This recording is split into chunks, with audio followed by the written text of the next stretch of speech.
Good morning, you guys. Welcome back for another video. It's very early in the morning. I just woke up in case you can't tell. But this week we are going to be reading Christmas romances. I already started on one last night called All I Want for Christmas by Maggie Knox. I read the first 2 chapters just to kind of get a feel for it, see, how I was gonna like it. So far it's very much giving like a overly sweet, cringy little Hallmark movie. That's what it's giving right now. It has fake dating trope, enemies to lovers trope, but basically they are supposed to be on a singing show, kind of like an American Idol. They are competing against each other. The guy is kind of well known because his father is very popular in the country music singing business, but he is trying to make a name for himself, and this is kind of like his last ditch effort to really get his name out there. And meanwhile, she is pretty much a nobody, but she is trying to make it in the singing industry. So far, they've done their first competition and she won the first one. So now she has to pick one of the other contestants to sing with because the next competition is that everyone is going to be pairing up and competing. And she is told to pick him. His name is Max, her name is Sadie, and there's also a dual point of view in this book as well. This book is so small compared to what I've been reading lately. I'm gonna keep reading and I will check in with you guys in a bit.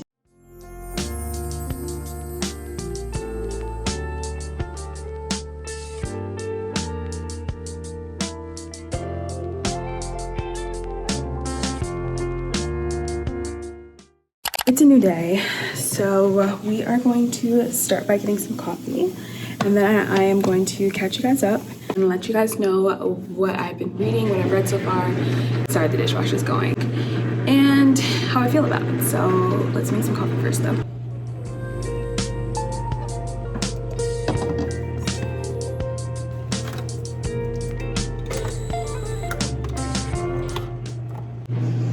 Let's talk. Let's chat, girls. Or boys if you're a boy here.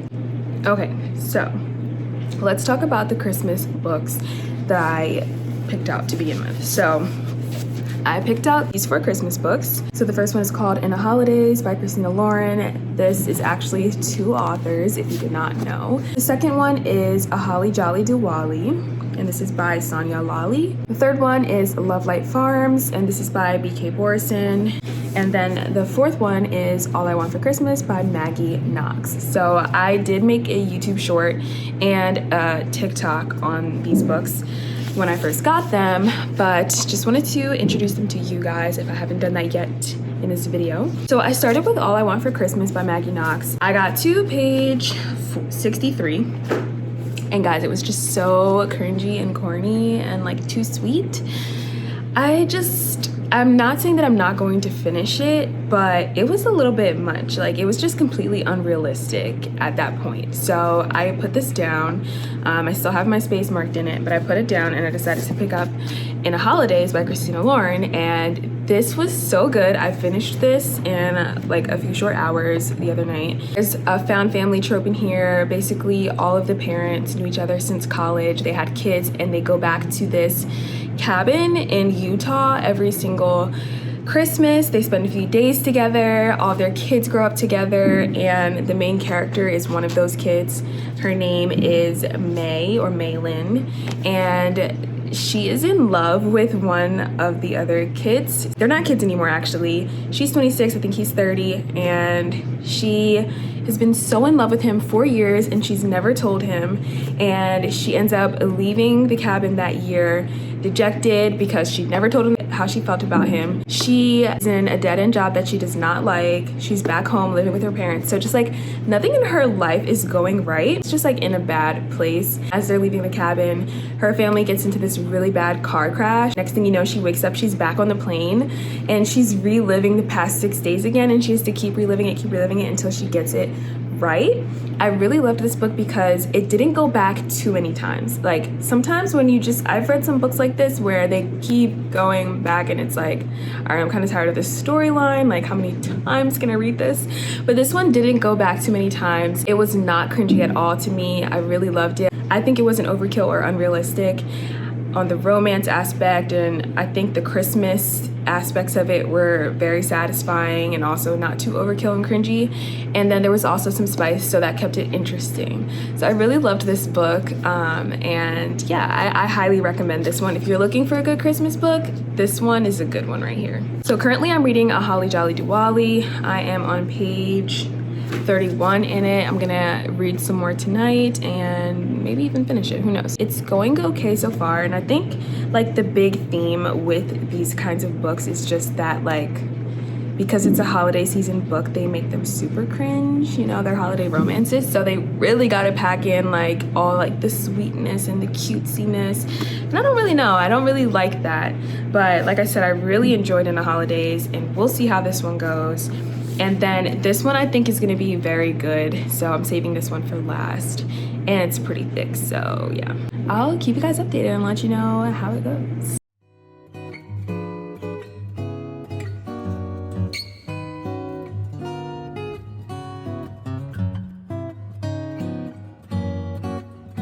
My favorite Christmas song.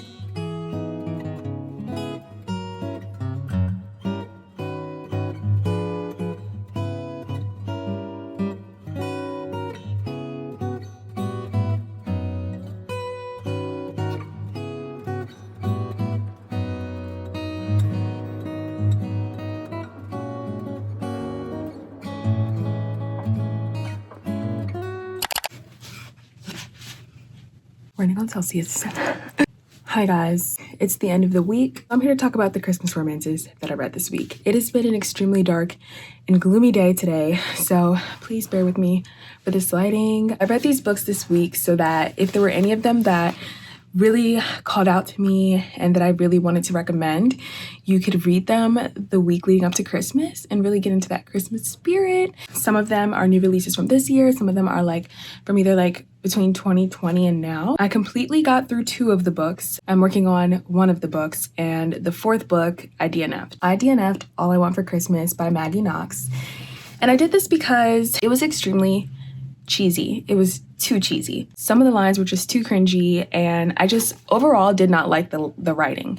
I think my biggest problem with this was the writing. I did not enjoy it. I could not get through it. It was super unrealistic, and the writing turned me off. So I DNF'd this book. I did not even rate it, and I would not personally recommend it.